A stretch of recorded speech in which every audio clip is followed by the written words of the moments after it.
We're not addicts. We just need to check Facebook before the main course arrives. And would disconnecting from social media really make much of a difference? National Post asked 6 super users to detox for 5 days to see how it changed their connections in real life. This is how it went.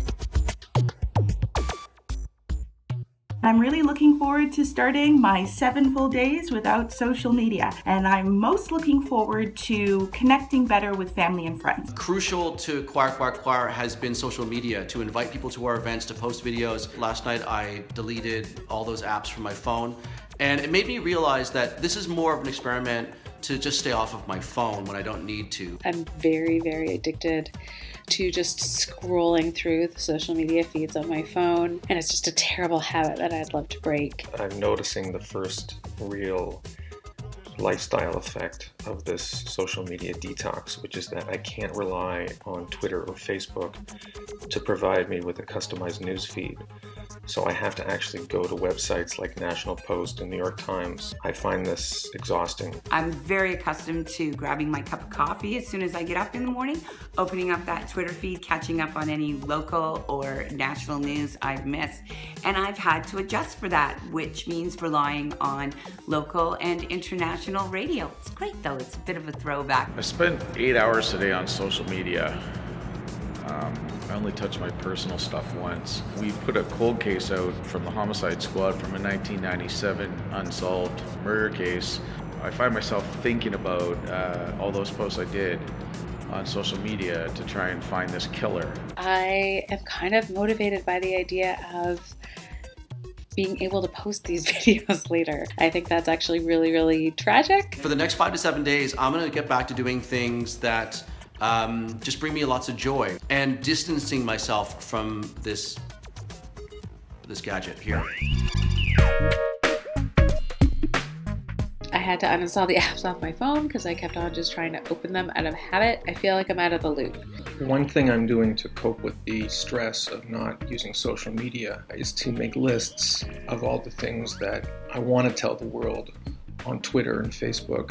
So far, the only thing I have on the list is commentary on McDonald's new Parmesan and garlic French fries. I find that I have an automatic reflex to check Facebook or Instagram. One trick that I'm using to try and dissuade that unconscious habit is taking those icons and actually putting them to a different screen on my smartphone. The 2 things I may have posted this morning would have been I'm never getting out of bed, and the other one would be I'm never getting out of the bath.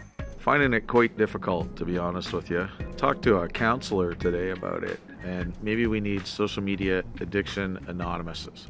Yeah, I'm a little bit miffed tonight. I missed a big gathering of some old friends because they sent out a last-minute invite yesterday and they only sent it out via Facebook. This group of people have my email address. They have my phone number to text me. They didn't even think to do it. So now I'm gonna go have a stiff drink and feel sorry for myself. I'm just cleaning my house and listening to music and chilling out. I guess I'm texting people. I'm not a monster. Here's something I would have tweeted about if I weren't on social media detox. Check out this ad for Gucci. This is supposed to be an ad that makes me want to buy clothing. The guy looks like Willy Wonka's sleazebag brother-in-law. My dog fell very ill, so it would have been really nice to be able to use social media to communicate with all of the members of my family and my close friends to provide them updates. Instead, I had to use text message, which ended up becoming quite cumbersome. I'm not missing it at all. I was out last night and I didn't check my phone once. I am more present, I guess, in many ways. It's going as planned. I'm sort of getting a little bit sort of homesick or lonely. I do definitely feel cut off from, interacting with the people that I know and that I connect with via social media. Endured the cold tonight to go watch an Oilers game and they sucked. And now I can't even go on Twitter to commiserate with other Edmontonians about how hard the Oilers sucked and how cold it actually is. And I'm about 5 breaths away from that scene in Seinfeld when Kramer walks in, slams his money down on the table and says, "I'm up." I haven't posted to Facebook or Instagram or Twitter since Wednesday of last week. And And I'm fine, really. I'm fine. Everything's great. I don't feel isolated at all. Everything's fine. Two things are very clear. I don't miss it, but they miss me. I've been getting emails from Facebook.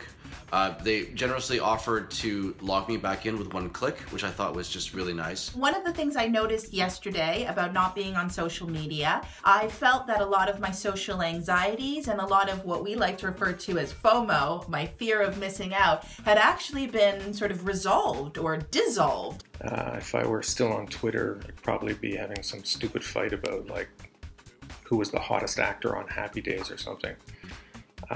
Donnie Most. I realized that this is now the 4th video in which I'm wearing this shirt.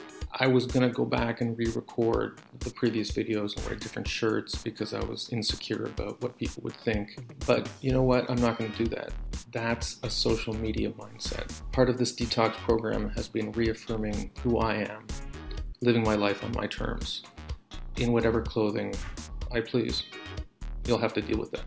I accidentally broke my detox. I was doing research for a client and went on YouTube to see a video under my own personal profile and then started browsing other videos because that's how YouTube works, and next thing you know I was down the YouTube rabbit hole. I am kind of glad that it's over. I did feel a little bit socially cut off, but I feel like I've learned a good lesson about maybe being a bit more socially proactive. I've been noticing a few people in my life. I've been posting that people have died, and I haven't been commenting, so I'm feeling a little bit rude.